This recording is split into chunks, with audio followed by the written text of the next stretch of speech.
Woman at the heart of this case. She's the owner and founder of 303 Creative and is joined by her attorney, Kristen Waggoner. Welcome to both of you. Good to have you here. Lorie, the argument that's being made by the other side is that when you offer services, you have to offer them to everyone. You heard what the ACLU attorney there was saying. Tell me what that violates for you, Lorie. I want to create unique, one-of-a-kind expression and artwork, and I want to design websites, wedding websites specifically, that are consistent with my faith. But the state of Colorado is compelling and controlling my speech, chilling it, and forcing me to communicate a message through my custom, unique artwork. That violates the core of who I am. And at the core of this case is the right for all to speak freely. And that protects not only myself, protects the LGBT web designer who should not be forced to create custom artwork that opposes same-sex marriage. The right to speak freely is guaranteed to each and every one of us, and a win for me is a win for everybody.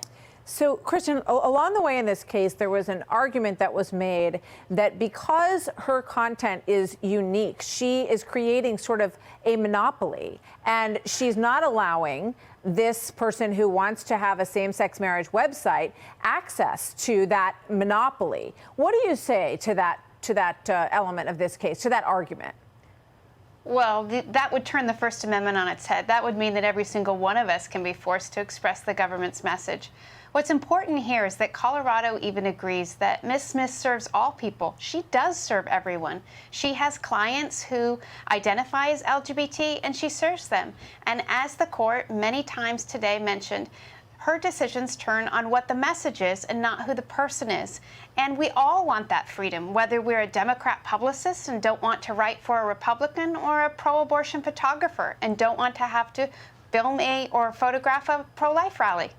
So, Lorie, you're saying that you serve people of all different sexual preferences, just not when it comes to a wedding website? I serve people from all different walks of life, and I do have clients who identify as LGBT. I cannot create every message requested of me. There are some messages I can't create no matter who requests them. And at the core of this case is the right for everyone to speak consistent with what they believe, whether their views on marriage or other topics are similar to mine or perhaps different. No one should be punished for communicating and speaking and creating custom artwork that goes along lines with what they believe.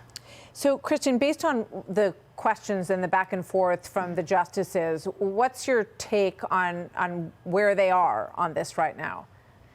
Well, the court has never compelled someone to create messages, meaning using their heart, their head, and their hand to imagine and design art and use words and text.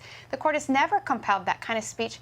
Even at the height of the civil rights era, it didn't compel speech, because that's not the role of the government, to tell Americans what's worthy of celebration.